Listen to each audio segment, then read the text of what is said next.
Praise the lord. ప్రభువైన యేసుక్రీస్తు నామములో మీ అందరికీ శుభములు తెలియజేస్తున్నాం. అందరూ బాగున్నారా? నా ప్రియ సహోదరులారా, దేవుడు మనకు ఇచ్చిన ఈ గొప్ప ఆధిక్యతను బట్టి ప్రభువును స్తుతించబద్దులమైన ఈ సంవత్సర అంతములోకి వచ్చాము. ఇంతవరకు కూడా దేవుడు మనల్ని కాపాడుతూ సంరక్షిస్తున్నాడు కదండి. ఎంత ప్రేమగల దేవుడు కదా. కాబట్టి ఈ ప్రేమగల దేవుణ్ణి మనం ఎంత ఘనపరిచినా తక్కువే. ఏమండి, అర్థమవుతుందా? సరే, ఈ సమయంలో నేటి వాక్యాన్ని ధ్యానం చేస్తామా? యోబు గ్రంథం 5వ అధ్యాయము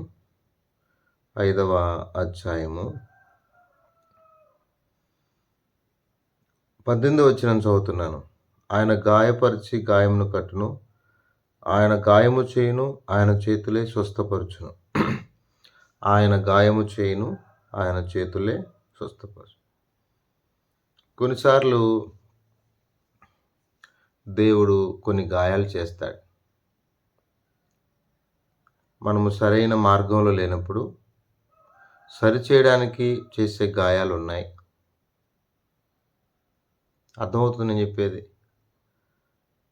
అంటే ఒకవేళ భక్తిలో ఉన్నాం, పరిశీలించడానికి చేసే గాయం, పరీక్షించడానికి చేసే గాయాలు కూడా ఉన్నాయి, లేకపోలేదు, ఉన్నాయి. మరి మనకొచ్చిన గాయం ఏంటి అనేది ఇప్పుడు సపోజు సామెతలు ఇలా రాస్తుంది: స్నేహితుడు మేలు కోరి గాయము చేయును. ఈ స్నేహితుడు మేలు కోరి గాయం అంటే ఒకవేళ అవతలున్న సహోదరుడు అజ్ఞానంలో అవిధేయతలో ఉన్నప్పుడు మనము మేలు కోరి చెప్పకపోతే, ఇప్పుడు చిన్నపిల్లగాడు ఉన్నాడు, మన ఇంట్లోంచి రోడ్డుకి ఉరుకుతా వెళ్ళిపోతావాడు, చిన్నవానికి తెలియదు. తల్లిదండ్రులుగా, పెద్దలుగా, ఇరుగు పొరుగు వారిగా మనం ఏం చేయాలి? అరే పోతున్నాడు పోనీలే అని వదిలేస్తే ఏమవుద్ది? బస్సుల కిందనో ఆటోల కిందనో ఏదైనా వెహికల్స్ కింద పడే ప్రమాదం ఉంది. అవసరమైతే తల్లిదండ్రులు ఒక దెబ్బ కొడతారు. అరే వెళ్ళకూడదురా, తప్పురా అది అని ఒక దెబ్బ కొడతారు. అది తప్పంటారా? ఈరోజు దిద్దుబాటు అసహ్యమైపోయింది. ఎవరికైనా ఏదైనా చెప్పాలంటే భయమేస్తూ ఉంది. మాకు అన్నీ తెలుసు అని చెప్తున్నారు. తెలిస్తే మంచిదే. ఒక దైవజనుడు కానీ, పెద్దలు కానీ, తల్లిదండ్రులు కానీ, సమాజంలో ఉన్నటువంటి ఆత్మ సంబంధమైన వ్యక్తులు ఏదైనా ఒక విషయం చెప్పాలన్నా ఇది ఆ దినాల ప్రవక్తలు చెప్పేసేవాళ్ళు. అర్థమైందా? సమయాలు వస్తుందంటే భయపడేవాళ్ళు.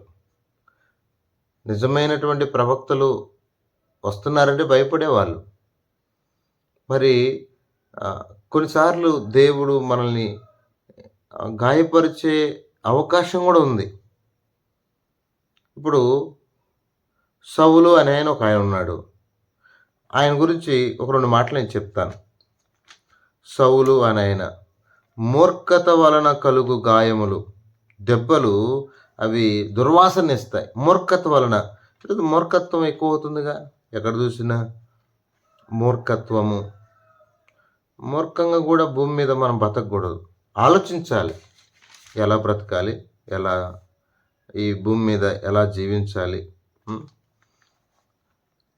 ఈ గాయాలకు అనగా రండి, సమూయేలు మొదటి గ్రంథము 31వ అధ్యాయం 2వ వచనం.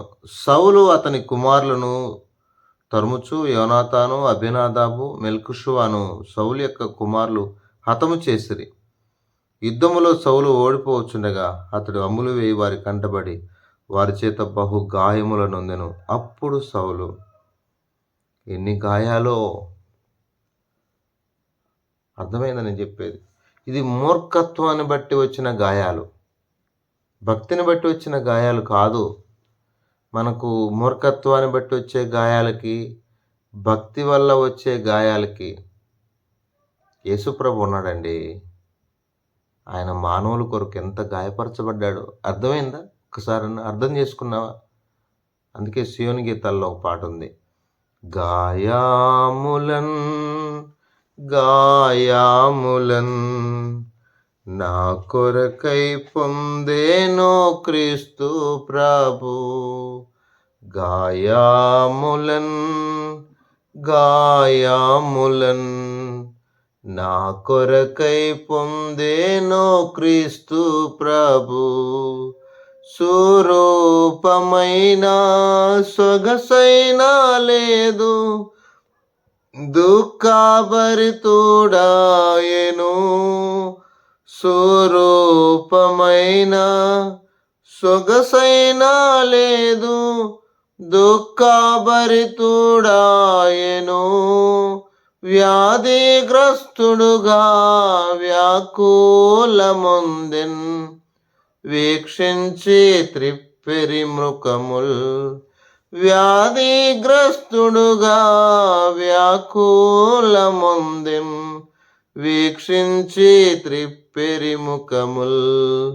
గాయములన్ గాయములన్ నా కొరకై పొందేను క్రీస్తు ప్రభు. యేసు ప్రభు మన కోసం గాయపరచబడ్డాడు. ఇది స్వార్థం కోసమో, తన మూర్ఖత్వాన్ని బట్టో, తన పాపాన్ని బట్టో పొందిన గాయం కాదిది. మానవులందరి రక్షణార్థమై,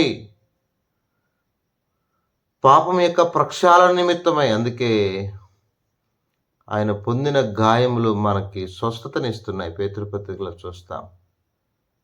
మనకు స్వస్థత ఉందండి. 5 గాయాలు. 5 గాయాలు అంటారా? దేహమంతా నాగటి చాలవలె దున్నబడింది, ఎక్కడ కాసంత స్థలం లేదు.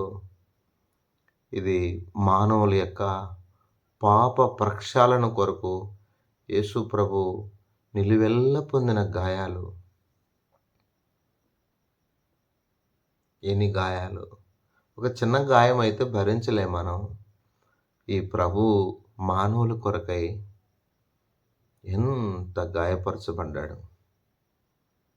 ఈరోజు చాలామందికి ఈ కల్వరి ప్రేమ, ఆ సిలువలో యేసు ప్రభు చూపించిన ప్రేమ చాలామందికి అర్థం కావట్లేదు. అర్థం చేసుకున్న రోజు ఏడుస్తారు, గుండెలు బాదుకుంటారు. ఎవరైతే వ్యతిరేకంగా మాట్లాడుతున్నారో, ఈ ప్రేమను అర్థం చేసుకోలేక అపార్థం చేసుకొని మాట్లాడుతున్నారో, ఆ రోజు ఒకవేళ యేసుప్రభు వచ్చేటప్పుడు రొమ్ము కొట్టుకున్న ఉపయోగం లేదు. కానీ ఒకవేళ ఈ భూమి మీద ఉన్నప్పుడే ఒకవేళ తెలుసుకుని, ప్రభువా పాపినైనా నన్ను క్షమించు, నా నిమిత్తం భూమి మీదకి వచ్చావు, నా నిమిత్తము ఈ భూమి మీద గాయపరచబడ్డావు, నీ రక్తాన్నంతా కార్చావు, నన్ను క్షమించు అంటే వారికి క్షమాపణ ఉంది. లేకపోతే క్షమాపణ లేదు. సహోదరులారా, నా సహోదరుల గమనించండి, యేసుప్రభు పొందిన గాయాలు అవి మన కోసమే. ఇక్కడ చూడండి, ఆయన గాయము చేయను, ఆయన చేతులే స్వస్థం. కొన్నిసార్లు దేవుడే గాయం చేస్తాడు. యోబు జీవితంలో దేవుని అనుమతి ఉంది, గాయమైంది, దేవుడే స్వస్థపరిచాడు, లేదా వదిలేశాడు ఏమన్నా? యోబు జీవితం అంతా కూడా చూస్తే దేవుడు గాయపరిచాడు. సాతానుకు దేవుని మధ్య పోరాటంలో, ఆ యుద్ధంలో యోబును దేవుడు కొంత గాయం అయినప్పటికీ కూడా తిరిగి, బైబిల్లో అనేక మంది కూడా, ఇక్కడ సౌలు చూడండి, ఆయన గాయము పొందడానికి కారణం ఏంటంటే మూర్ఖత్వం. దేవుని మాట వినేవాడు కాదు. చాలాసార్లు మనము దేవుని మాట వినకుండా వ్యతిరేకంగా జీవిస్తే గాయాల పాలు కాకేముంది ఏమండి? తెలియక చేస్తే కొన్ని దెబ్బలే, తెలిసి చేస్తే ఎక్కువ దెబ్బలు తగులుతాయి. గుర్తుపెట్టుకోండి. తెలిసి పలాంది పొరపాటు, అబద్ధం ఆడకూడదు. అబద్ధం ఆడిన అననీయ సభ్యురాలు చచ్చిపోయారని తెలియదా? అబద్ధం ఆడతాం. అబద్ధం ఆడకపోతే ఎలా బతకాలమ్మాయి అని అంటాం మనం. అబద్ధం ఆడొచ్చా? వ్యభిచారం చేయొద్దు అని నేను కూడా గట్టిగా చెప్తున్నాను, అదే చేస్తాం.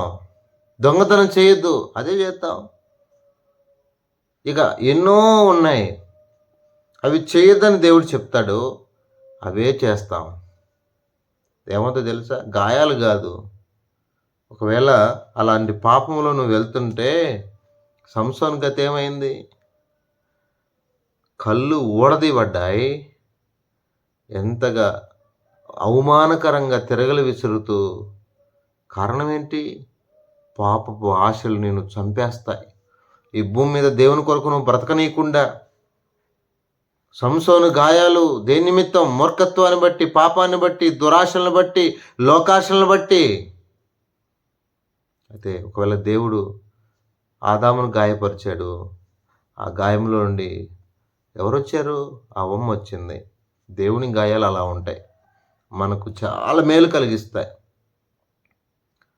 అర్థమవుతుందా? యేసేపుగా చాలా బాధపడ్డాడు, చాలా గాయపరచబడ్డాడు. అనేకులకి, అనేక దేశాలకు ఆశీర్వాదకరంగా మారిపోయాడు. ఇలా బైబిల్లో చూస్తే చాలామంది గాయపరచబడ్డారు. అబ్రహాము, నీ కుమారుని నాకు బలి ఇవ్వమన్నాడు. కొంత గాయమే అది, ఆయన దేవునికి లోబడ్డాడు. అసలు దేవుడు ఎంత దీవించాడు అంటే ఇతడు నా మాట వింటాడా లేదా, నాకు భయపడతాడా లేదా, దేవుడు చూశాడు. వెంటనే ఇలా చూస్తే అపోస్తలులు, ముఖ్యంగా పౌలు గారు ఎంత గాయపరచబడ్డాడు దేవుని కొరకు. భయంకరంగా కొట్టి పడేశారు. అయినా మరలా రోజు చూడండి, ఆ మాట నేను చదువుతాను. అపోస్తల కార్యాలు, దేవుని కొరకు ఎంత గాయపరచబడ్డారో ఇదండి.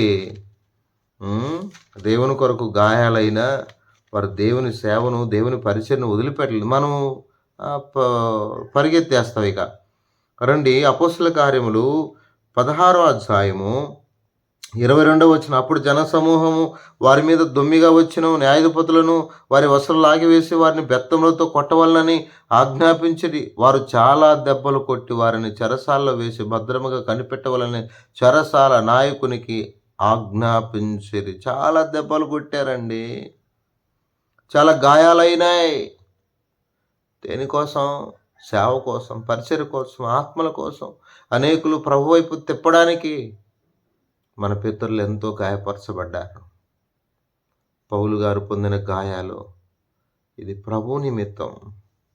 అనేకుల్ని గాయపరిచేవాడు ఇప్పుడు తాను గాయపరచబడుతున్నాడు. అనేక దెబ్బలు కొట్టారు. ఏథెన్స్లో అయితే బాగా కొట్టి లాగేశారు, చచ్చిపోయాడని చెప్పి. అయినా లేచి మళ్ళా రోజు వెంటనే లేచి పరిచర్య ప్రారంభించాడు. అంటే ఈ పరిచర్య యొక్క విలువ, యేసుప్రభు యొక్క గొప్పతనం ఎంత అర్థం చేసుకున్నాడు. నేనేమైపోయినా పర్లేదు, నా ప్రభు కోసమే. ఇప్పుడంతా దరిద్రమైన సమాజం ఏర్పడింది. ప్రభు కోసమని లేదు, ఏదో సాధించాలి, ఏదో సంపాదించుకోవాలి, ఏదో చెయ్యాలి. దేవుడు చూస్తున్నాడు, దేవుడు బుద్ధి చెప్తాడు. తప్పకుండా ఒక దినం వస్తుంది, ఏదో ఒక దినాన అపవిత్రంగా జీవించిన వారందరూ లెక్క చెప్పాలి. నేను కూడా. ఇక్కడ వారు పొందిన గాయాలు చూడండి. ఇంకా ఎవరి చేత గాయాలు పొందారో వాళ్ళే గాయాలు కడుతున్నారు. దేవుడు గాయాలు కట్టేవాడు కాదా? గాయాలు కడతాడండి, గాయాలు కడతాడు. చూడండి ఎంత బాగా దేవుడు ఆ చెరసాల నాయకుని చేత పౌలు యొక్క గాయాలు కట్టిస్తున్నాడు. చూడండి ప్రియులారా, 33వ వచనం, 32, 30. అతనికి అతని ఇంటి వారందరికీ దేవుని వాక్యం బోధించిరి. రాత్రి ఆ గడియలో అతడు వారిని తీసుకుని వచ్చి వారి గాయములు కడిగెను. వెంటనే అతడు అతని ఇంటి వారిని బాప్తిసం పొందిరి. గాయాలు కడిగాడు, చక్క గాయాలు కట్టాడు. అవును.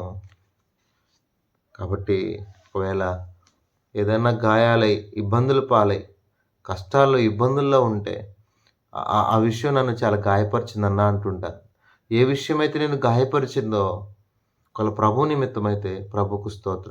నేను అవమానంగా మాట్లాడి ఉంటారు, అది నీకు చాలా గాయమై ఉంటుంది. నిన్ను ఇబ్బంది పెట్టి ఉంటారు, వీరు పనికిరాడని అని ఉంటారు. పౌలు గారిని కూడా ఎంతో తిట్టారు. అయితే ఒకటి గుర్తుపెట్టుకో, ప్రభువు నీ గాయాలు కడతాడు. రండి ప్రార్థన చేసుకుందాం. పరిశుద్ధుడైన తండ్రి, కృప కలిగిన దేవా, నేను స్తుతిస్తున్నా. ఈ భూమి మీద నీ కొరకు జీవించుటకు నాయన మీరే సాయం చేయండి, కృప చూపండి. మా ప్రియులు ఎంతమంది అయితే ప్రార్థన అవసరాలు కోరుతున్నారు, వారిని కనికరించండి. జోషబెత్ కొరకు ప్రార్థన చేస్తూ తన వివాహం కొరకు గతంలో యాక్సిడెంట్ అయింది, మీరు కాపాడుతూ వచ్చారు. తన భవిష్యత్తును మీరు దీవించండి. ఫైనాన్షియల్ ప్రాబ్లమ్స్ కూడా మీరు తొలగించమని ప్రార్థన చేస్తూ మా ప్రియులందరినీ కూడా నేను అన్ని కుటుంబాలను మీరే కనికరించి దీవించండి. ఎవరైతే ప్రార్థన అవసరాలు కోరుతున్నారో, ఎవరైతే గాయపరచబడి ఉన్నారో వారి గాయములు కట్టమని యేసు ప్రభు నామములో ప్రార్థన చేసి అడిగి వేడుకుంటున్నాం తండ్రి. ఆమేన్.